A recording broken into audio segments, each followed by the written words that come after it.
selamat pagi pemirsa. Berita Padang hadir kembali hari ini bersama saya Adini dan sejumlah informasi telah kami siapkan untuk Anda. Berikut selengkapnya.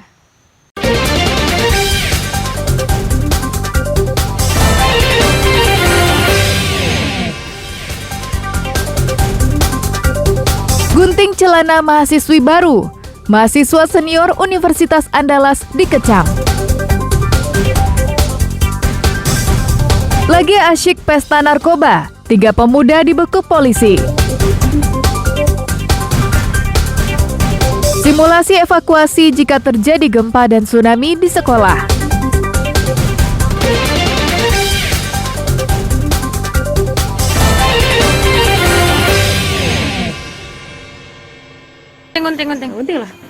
Gunting.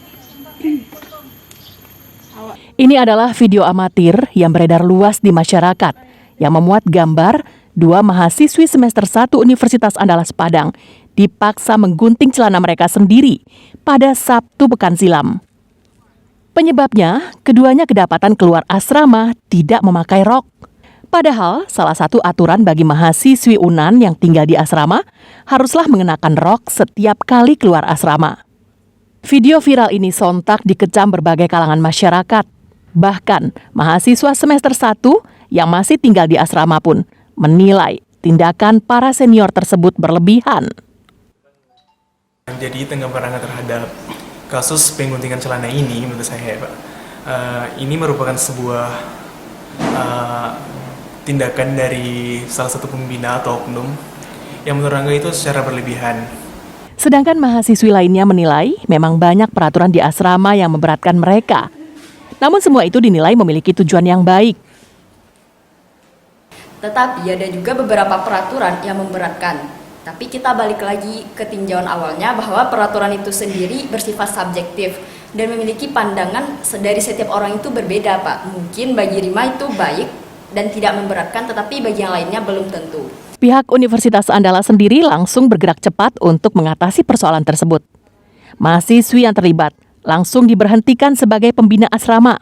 Kedua pihak pun sudah dipertemukan dan sudah memahami kesalahan masing-masing.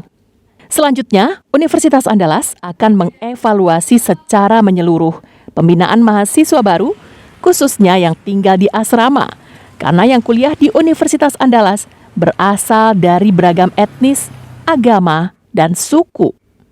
Kita akan melakukan proses penataan, terutama terhadap prinsip bagaimana kehidupan asrama mahasiswa itu berjalan seperti yang kita harapkan.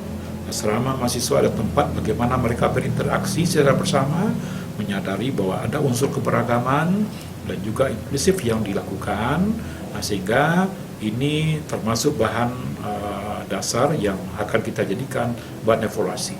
Universitas Andalas Padang memang menyediakan asrama bagi mahasiswa dan mahasiswi baru yang berasal dari keluarga kurang mampu atau mendapat beasiswa bidik misi selama 1 tahun.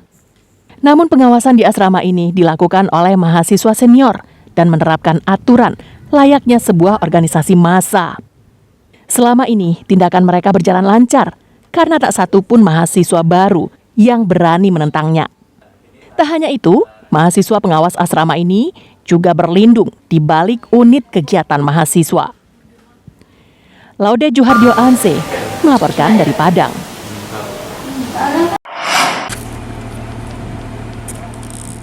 Sebuah perahu nelayan yang ditumpangi 11 orang asal Ulakarang, Kecamatan Padang Utara, mengalami kerusakan mesin sehingga mereka terkatung-katung di tengah laut pada Rabu pagi. Nelayan ini hanya bisa pasrah menunggu bantuan agar mesin perahu bisa diperbaiki dan melanjutkan perjalanan mencari ikan. Beruntung kejadian tersebut tidak berlangsung lama. Kapal patroli Ditpolairut Polda Sumatera Barat melihatnya dan menderek kapal tersebut ke pantai.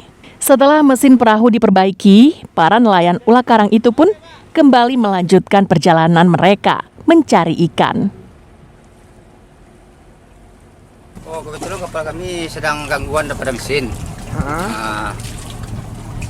Kebetulan datanglah kapal Airut dari Polda Sumbar untuk membantu kami. Bantunya seperti apa nih, Pak? Oh, ditarik sama kapalnya perahu kami. Jadi kami sangat berterima kasih lah. Kebetulan tadi pada saat kita melaksanakan patroli rutin, kita menemukan nelayan yang sedang terombang-ambing dan kita dekati, kita tanyakan ke mereka, ternyata mereka mengalami gangguan mesin. Jadi berhubung dengan tugas pokok kita juga melakukan pertolongan dan penyelamatan, kita lakukan pertolongan, kita tarik perahu mereka. Kerusakan mesin kapal di laut lepas memang kerap terjadi di Sumatera Barat. Hal ini menjadi pertanda jika nelayan tak memeriksa kelaikan mesinnya sebelum melaut. Robiham melaporkan dari Padang.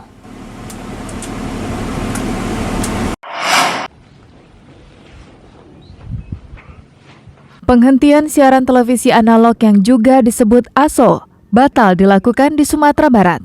Awalnya, pemerintah menjadwalkan mulai tanggal 2 November ini, siaran televisi analog akan dimatikan di seluruh tanah air. Sebelumnya, Sumatera Barat masuk dalam gelombang pertama yang akan memberlakukan ASO pada 1 Mei.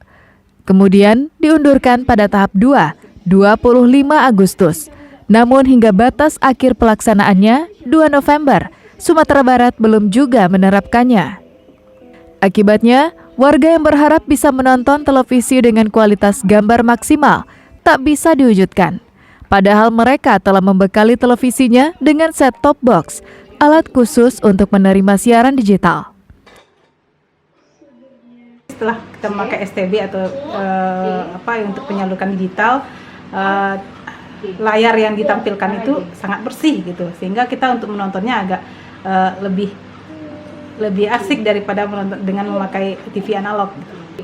Kita yang biasa menikmati siaran kayak SCTV, Indosiar, dan Metro TV dapat kembali menikmati channel tersebut dengan memakai siaran digital ini. Menurut Komisi Penyiaran Indonesia Daerah Sumatera Barat, selain Pasaman, Pasaman Barat, Solok Selatan, Dharmasraya, dan Mentawai, ada 14 kabupaten dan kota di Sumatera Barat yang sudah dijadwalkan penghentian siaran analog. Namun hingga pukul 00 tanggal 2 November, pemerintah melalui Kementerian Komunikasi dan Informasi batal menghentikan siaran analog di daerah ini. Ada 669 titik di Sumatera Barat yang sampai saat ini belum bisa menerima siaran televisi, baik analog maupun digital, karena ASO bukan bagian dari tugas pokok dan fungsinya. Komisioner KPID Sumatera Barat ini tidak mengetahui pasti kapan ASO akan berlaku efektif di Sumatera Barat. Dari segi peralatan ya, Sumatera Barat dengan kontur wilayah yang topografi wilayah yang beragam, dan di catatan kita juga terdapat 669 wilayah blank spot di Sumatera Barat yang disebar di 14 kabupaten kota. Mungkin ini salah satu alasan juga mungkin Sumatera Barat belum menjadi salah satu wilayah yang disuntik mati untuk migrasi analog ke digital ini. Perpindahan siaran televisi analog ke digital sejatinya untuk menyajikan kualitas siaran televisi yang baik kepada masyarakat, serta keberagaman informasi dan hiburan. Namun program yang ditargetkan tuntas di bulan November ini ternyata masih molor. Belum ada keterangan resmi dari Kementerian Kominfo sebagai pelaksana tentang pengunduran ini. Sedangkan pemerintah daerah serta KPID tidak dilibatkan dalam penyelenggaraan ASO ini. Arsyad Kusnadi melaporkan dari Padang.